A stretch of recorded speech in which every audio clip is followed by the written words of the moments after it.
ಹೇ ಸುರೇಶ, ಯಾಕೋ ಮುಖದಲ್ಲೇ ಕಳೆ ಇಲ್ಲ? ಇವತ್ತು ಸಂಪಾದನೆ ಸರಿಯಾಗ್ತಿಲ್ವಾ? ಏನಣ್ಣ ಹೇಳೋದು, ಬೆಳಗ್ಗೆಯಿಂದ ಗಾಡಿ ಓಡಿಸಿದ್ದೇ ಬಂತು. ಹ್ಮ್ ಅರ್ಧಕ್ಕರ್ಧ ಕಮಿಷನ್ಗೆ ಹೋಯ್ತು. ನೀವು ಬೇರೆ ಆ ಟೌನರ್ ಕತೆ ಹೇಳ್ತೀರಾ? ಹೌದು. ಅದಕ್ಕೆ ಸೇರ್ಕೊಂಡ್ರೆ ಬೆಂಗಳೂರಲ್ಲಿ ನನ್ನೊಬ್ನಿಗೆ ಯಾರು ಸರ್ ಬುಕಿಂಗ್ ಕೊಡ್ತಾರೆ? ಎಲ್ಲರೂ ಹಳೆ ಆಪ್ನಲ್ಲೇ ಇದ್ದಾರೆ.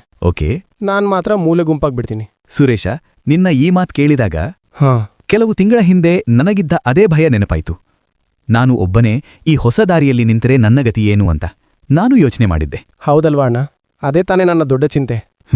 10,000 ಡ್ರೈವರ್ಗಳ ಮಧ್ಯೆ ನಾನೊಬ್ಬ. ನನ್ನನ್ನು ಯಾರು ಹುಡ್ಕೊಂಡು ಬರ್ತಾರೆ ಹೇಳಿ? ಅಲ್ಲೇ ನಮ್ಮ ಯೋಚನೆ ತಪ್ಪಾಗೋದು. ಸುರೇಶ, ನೀನು ಒಬ್ಬಂಟಿಯಲ್ಲ. ಒಂದು ಸತ್ಯ ಹೇಳ್ತೀನಿ ಕೇಳು. ಏನು?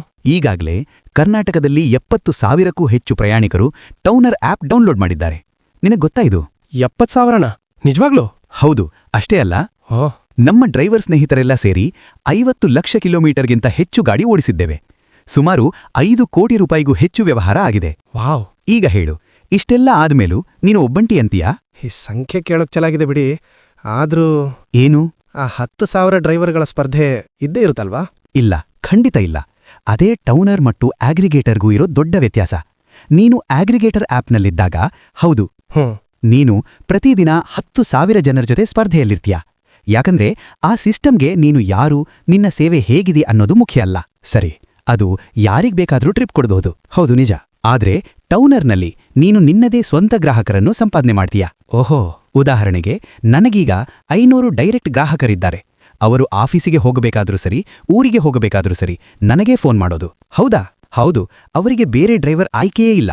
ಈಗ ಹೇಳು, ಆ 500 ಜನಕ್ಕೆ ಸ್ಪರ್ಧೆಯಲ್ಲಿ ಬಂತು? ಓಹೋ, ವಿಷಯ ಹೀಗಿದ್ಯಾ? ಅಂದ್ರೆ ಆ 500 ಜನಕ್ಕೆ ನೀವೊಬ್ಬರೇ ಡ್ರೈವರ್.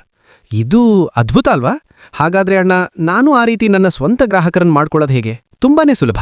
ನೀನು ಮಾಡುವ ಪ್ರತಿ ಟ್ರಿಪ್ನಲ್ಲೂ ಪ್ರಯಾಣಿಕರ ಹತ್ತಿರ ಸೌಜನ್ಯದಿಂದ ಹೇಳು, ಸರ್, ನನ್ನ ಸೇವೆ ಇಷ್ಟ ಆಗಿದ್ರೆ ದಯವಿಟ್ಟು ನನ್ನ ನಂಬರ್ ಸೇವ್ ಮಾಡ್ಕೊಳ್ಳಿ. ಓಕೆ, ನಾನು ಸರಕಾರಿ ದರದಲ್ಲೇ ಯಾವುದೇ ಕಮಿಷನ್ ಇಲ್ಲದೆ ಕೆಲಸ ಮಾಡ್ತೀನಿ. ಮುಂದಿನ ಸಾರಿ ಬೇಕಾದ್ರೆ ನನಗೆ ನೇರವಾಗಿ ಕರೆ ಮಾಡಿ, ಇದೇ ರೀತಿ ಒಳ್ಳೆ ಸೇವೆ ಕೊಡ್ತೀನಿ ಅಂತ. ಎಲ್ಲರೂ ಒಪ್ಕೊಡ್ತಾರಣ್ಣ. 10ರಲ್ಲಿ 2 ಒಪ್ಪಿಕೊಂಡರೂ ಸಾಕು ಸುರೇಶ. ಅದೇ ದೊಡ್ಡ ಗೆಲುವು. ಹೌದು. 1 ತಿಂಗಳು ಕಳೆಯುವುದರೊಳಗೆ ನಿನ್ನ ಹತ್ತಿರ 50ರಿಂದ 100 ಜನ ನಿನ್ನ ಸ್ವಂತ ಗ್ರಾಹಕರಿರ್ತಾರೆ. 3 ತಿಂಗಳಲ್ಲಿ ಆ ಸಂಖ್ಯೆ 300 ದಾಟುತ್ತೆ. ಸರಿ. ಆಮೇಲೆ ನೋಡು, ನಿನ್ನ ಬಂಡಿ ಒಂದು ಕ್ಷಣನೂ ನಿಲ್ಲೋದಿಲ್ಲ. ಸರಿ ಅಣ್ಣ, ಆದ್ರೆ ಆ ಮೊದಲನೇ ತಿಂಗಳು ಜೀವನ ನಡೆಸೋದು ಹೇಗೆ? ಬುಕಿಂಗ್ ಇಲ್ದೆ ಕಷ್ಟ ಅಲ್ವಾ? ಪತಿಸಿದರೇನೇ, ಅದಕ್ಕೂ ಒಂದು ಸ್ಪಷ್ಟವಾದ ದಾರಿಯಿದೆ. ನೀನು ಈಗ ಆ 70,000 ಜನರ ದೊಡ್ಡ ಸಮುದಾಯದ ಒಂದು ಭಾಗ ಆಗ್ತಿದ್ಯಾ. ಹೌದು. ನಮ್ಮ ಟೌನರ್ ಟೆಲಿಗ್ರಾಮ್ ಗ್ರೂಪ್ ಇದೆ. ತಕ್ಷಣ ಅದಕ್ಕೆ ಸೇರಿಕೋ. ಅಲ್ಲಿ ನಿನ್ನಂತ ಸಾವಿರಾರು ಡ್ರೈವರ್ ಇದ್ದಾರೆ, ಹಿರಿಯರಿದ್ದಾರೆ. ಓಕೆ.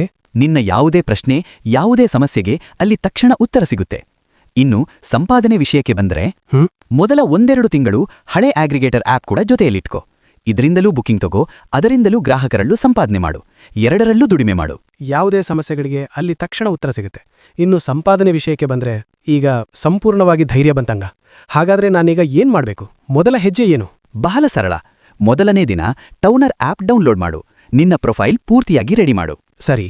2ನೇ ದಿನ ಆಪ್ ಹೇಗೆ ಕೆಲಸ ಮಾಡುತ್ತೆ, ಬಿಲ್ಲಿಂಗ್ ಸಿಸ್ಟಮ್ ಏನು, ಗ್ರಾಹಕರಿಗೆ ಬಿಲ್ ಕಳಿಯೋದು ಹೇಗೆ ಅಂತ ಪೂರ್ಣವಾಗಿ ತಿಳ್ಕೋ. ಓಕೆ. 3ನೇ ದಿನ ನಮ್ಮ ಟೆಲಿಗ್ರಾಮ್ ಕಮ್ಯುನಿಟಿಗೆ ಸೇರಿಕೋ. ಅಲ್ಲಿ ಬೇರೆಯವರ ಅನುಭವಗಳನ್ನು ಓದು. 1 ವಾರದಲ್ಲಿ ನೀನು ಗ್ರಾಹಕರ ಜೊತೆ ಹೇಗೆ ವಿಶ್ವಾಸದಿಂದ ಮಾತಾಡಬೇಕು ಅಂತನೂ ಕಲಿತೀಯ. 2 ತಿಂಗಳು ಕಳೆಯುವಷ್ಟರಲ್ಲಿ ನೀನೇ ನೋಡು, ನಿನ್ನ ಹತ್ತಿರ 50ಕ್ಕೂ ಹೆಚ್ಚುವಂತ ನಿಷ್ಠಾವಂತ ಗ್ರಾಹಕರಿರ್ತಾರೆ. ಓ, ನಿನ್ನೆ ಒಬ್ಬಂಟಿಯಾಗಿರುಲ್ಲ, ಸಾವಿರಾರು ಜನರ ಗೆದ್ದವರ ಸೇನೆ ಜೊತೆ ಇರ್ತೀಯ. ತುಂಬಾ ಧನ್ಯವಾದಗಳಣ್ಣ. ಖಂಡಿತ ನಾಳೆಯೇ ನನ್ನ ಹೊಸ ಪಯಣ ಶುರು ಮಾಡ್ತೀನಿ. ಈಗ ನಾವು ನಿಮ್ಮನ್ನು ಒಂದು ಪ್ರಶ್ನೆಯೊಂದಿಗೆ ಬಿಡುತ್ತಿದ್ದೇವೆ. ಒಂದು ದೊಡ್ಡ ಬದಲಾವಣೆಯನ್ನು ಮಾಡುವಾಗ ನೀವು ಒಬ್ಬಂಟಿ ಎನ್ನುವ ಭಯ ನಿಮ್ಮನ್ನು ಕಾಡಿದೆಯೇ? ಆ ಭಯವನ್ನು ಮೀರಿ ನಿಮ್ಮಂತೆಯೇ ಯೋಚಿಸುವ ಸಾವಿರಾರು ಜನರಿದ್ದಾರೆ ಎಂಬ ಸತ್ಯವು ನಿಮಗೆ ಯಾವ ರೀತಿಯ ಧೈರ್ಯವನ್ನು ನೀಡಬಹುದು? ಒಮ್ಮೆ ಯೋಚಿಸಿ.